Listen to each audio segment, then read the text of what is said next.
Christina Pasion Zayas, the city's first deputy chief, had this to state about the crisis that is impacting Chicago residents. This week, 41 buses have arrived in Chicago, bringing the total number of migrants in shelters to 11,000, with 4,000 of those sleeping on police station floors and staying at the airport. Notably, 30% of migrants in Chicago are children, with the majority of them attending Chicago public schools. Currently, the state is funding temporary housing, including rented apartments and homes for migrants. The state is providing up to $9,000 in rental assistance over a 6-month period, which includes assistance with moving in and a starter kit to furnish the apartment. Quote, the rent lasts for 6 months, and ideally, people would have to start their legal process, secure legal work authorization, and be able to sustain that apartment. And so the cost, or I guess the payment towards the landlord, is based on the market rate. It's based on the configuration of the apartment, how many rooms, where it's located, all of those things. And so it varies from place to place. The number of asylum seekers currently utilizing the rental assistance is unclear. The city has allocated $4 million to assist migrants in obtaining temporary housing, with the state contributing an additional $38 million. At present, 30 to 40 case management workers from Catholic charities are actively working to secure temporary housing for those of migrants, with efforts underway to hire more. So let me just highlight this one more again for people to really understand. They said that the city has allocated $4 million to assist migrants in obtaining temporary housing, with the state contributing an additional $38 million.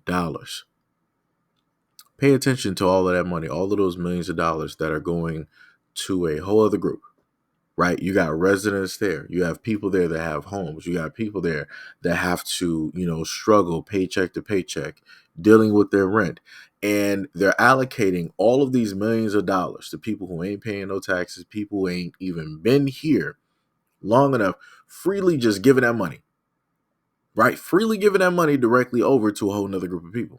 And again, let's take it back, because I don't want people to think that I'm making up numbers and that I'm fabricating these things. They stated from the article, currently the state is funding temporary housing, including rented apartments and homes for migrants. The state is providing up to $9,000 in rental assistance for over a 6-month period, which includes assistance with moving in and a starter kit to furnish your apartment.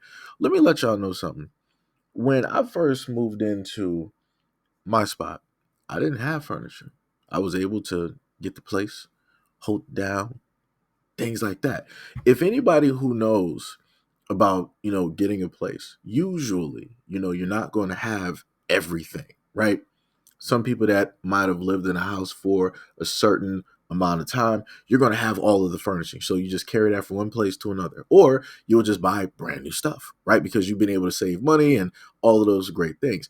But if you're pretty much moving for the first time, right? Guess what? That means that you're not going to have all of those furnishings. Wouldn't it be great if a lot of people in America, if they were getting their first home or their first apartment, that the government was like, you know what? We understand that this is your first time doing this, so we're going to help you with some standard issue things. We're going to get you a table. We're going to get you a couch. We're going to help you furnish your place so this empty apartment or this empty place can actually become a home. Just think if the government actually did that for the people that, break their backs to, work laboring jobs, labor intensive jobs every single day, people who sacrifice their health every single day in order to make it to a 9 to 5, just to inevitably sooner or later get fired because, hey, we got layoffs, or hey, we don't really need you anymore, or hey, you're not really working as fast as we need you to work, or hey, you took a little bit too many sick days and you didn't have enough time to cover this. Just imagine that. But yet, that's a whole nother fantasy. That's a whole nother universe that I'm talking about, because the reality that we are looking at this moment in time is that migrants can come directly over here and they can get millions upon millions of dollars, taxpayer money, right? Money that we give directly over to the government by way of our taxes, us working, and it's freely being given over to them so that they can have a home, so that they can have furnishings, right? I guess it seems right. right? This is how life is supposed to be, I guess. So I decided to do a little bit of digging, right? So I have these sheets directly in front of you, or these little clips, whatever you want to call it, right? So the first one states that Illinois' household income, according to the census ACS, when you surveyed the median household income for Illinois was 72,205 in 2021, the latest figures that are available. Compared to the median U.S. household income, Illinois' median household income is $2,488 higher. The 2022 census ACS data, including the 2022 Illinois household income numbers, will be revealed in September of 2023, right? So you can see the comparisons right down below where it talks about the United States and it talks about Illinois, right? And it talks about the 1 year change all the way to a 3 year change. And then to the right side of the screen, you have another chart that also shows you how it is that the market in Illinois is. It says that the median rent for all bedrooms and all property types in Illinois is 1,750. Now, I've seen some that get closer, a little bit closer to about 2K. I rounded it up a little bit because, some of those hit the 900 mark, the 900 plus mark. So usually we tend to, round things up. So anywhere in between a 17 to a 2K mark, you will have the rent in different areas, right? And then below that, I wanted to give you the stats on the percentages of who are the groups in Illinois, right? It states white alone, 76.1%, Black or African American, 14.7%, American Indian and Alaskan Native alone, 0.6%, Asian alone percentage, 6.3%, Native Hawaiian or other, 0.1%, two or more races, 2.2%, and look at this, Hispanic or Latino, 18.3%. Now, you can clearly see that there is a difference in between the Latin and the Black percentage.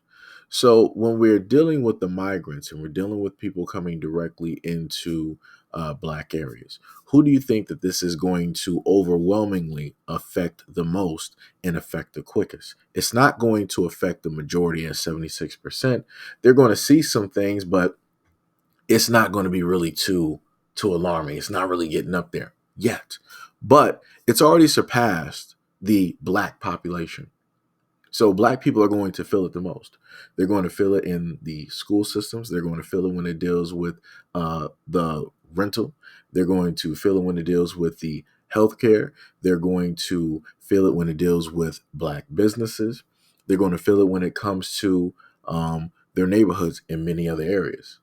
So very easily, there's going to be a demographic out there that is going to be impacted the most when it deals with this, and especially when it deals with the job situation in Chicago, right? It is going to heavily impact the Black communities there. But again, a lot of people aren't going to pay attention and a lot of people aren't going to care because it's not their group and it's not specifically affecting them or harming them at this moment in time. But like I always tell people, soon enough, it will.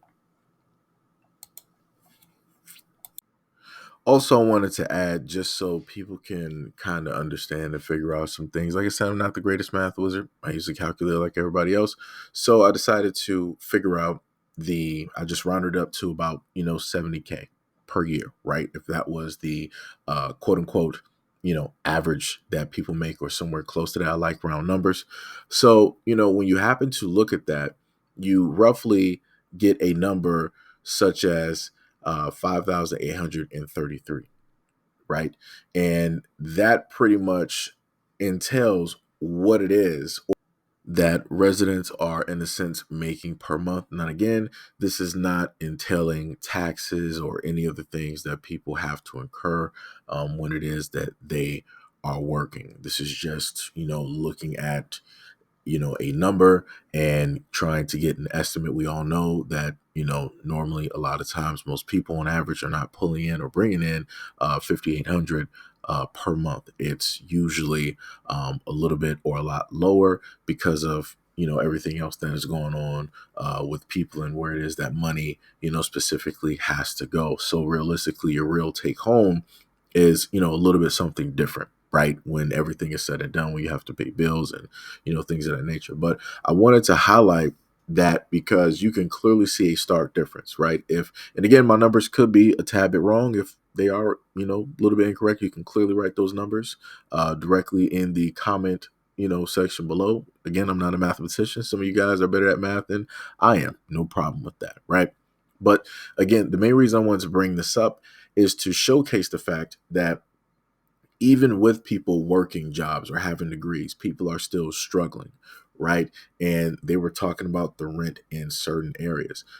You have migrants that are coming here, they're clear cut getting 9K when it deals with the rental, when it deals with other assistance that they're getting. Then that's not even to mention if they are getting medical assistance as well. And we all know how much insurance premiums cost. And then it gets even higher, right? When you go beyond being just a single person. If you're a single person with kids, or if you're a single person, you're taking care of another adult. If you're a person that might be, married or married with kids, different things of that nature. When you have varying levels, the money increases that, leaves the house and goes to a whole another area, right? So again, they're getting a clear cut 9K for about 6 months. That's a lot of money. That's a lot of moving. And then on top of that, again, they don't have to spend money on furnishings. So this is, pretty off-putting. This should be a very large eye opener to a lot of people directly out there to showcase what this problem realistically looks like. And as I told people before, you are now watching Black people going through these testing waters, right? Because it's going to really start hitting the fan once they start pushing this huge influx onto other communities. So the same complaints that Black people were stating and talking about, you're going to sooner rather than later hear a lot of other groups and a lot of other people and a lot of other communities start to bring up these exact same concerns, if not similar concerns, that Black people have been screaming and hollering and going to town halls in order to talk about and bring awareness about.